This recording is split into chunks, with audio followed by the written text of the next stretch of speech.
शकीब उल हसन की वापसी, एक तवील इंतजार के बाद, 8 सालों का लंबा इंतजार, जैसे कोई प्यारा ख्वाब जो आंखों से ओझल हो गया था, लेकिन अब वो ख्वाब दोबारा हकीकत बनने जा रहा है। बांग्लादेश के दिलों की धड़कन शकीब उल हसन पाकिस्तान सुपर लीग के मैदानों में कदम रखने वाले हैं।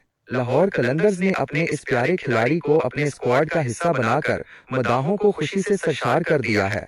यादों के झरोके, जरा तसव्वुर करें, 2017 एजा में पेशावर ज़ल्मी की जानिब से उनकी शानदार परफॉर्मेंस और उससे पहले 2016 एजा में कराची किंग्स के साथ उनका जादुई सफर।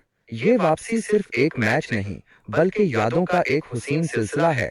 लाहौर कलंदर्स का साथ, लाहौर कलंदर्स के मैदानों में शकीब उल हसन अपने बांग्लादेशी साथी रिशाद हुसैन के साथ मिलकर जादू बखेरेंगे। ये दो सितारों का मिलाप, जैसे आसमान पर दो चांद एक साथ चमक रहे हों। इंतजार की घड़ियां।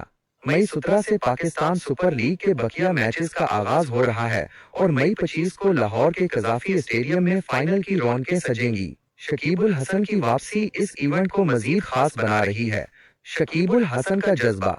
6 माह पहले अपना आखिरी मैच खेलने वाले शकीब उल हसन और एशिया कप में बांग्लादेश के लिए अपनी आखिरी बैनुल अक़वामी परफॉर्मेंस देने वाले उस खिलाड़ी का जज्बा आज भी वैसा ही है जैसे कल था। उनकी वापसी क्रिकेट के मैदानों में एक नई कहानी लिखने जा रही है।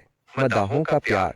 मद्दाहों के दिलों में शकीब उल हसन के लिए जो प्यार है, वो अल्फाज में बयान नहीं किया जा सकता। उनकी वापसी, जैसे कोई खोई हुई चीज मिल जाने की खुशी है। ये सिर्फ एक खेल नहीं, बल्कि जज्बात का एक समंदर है।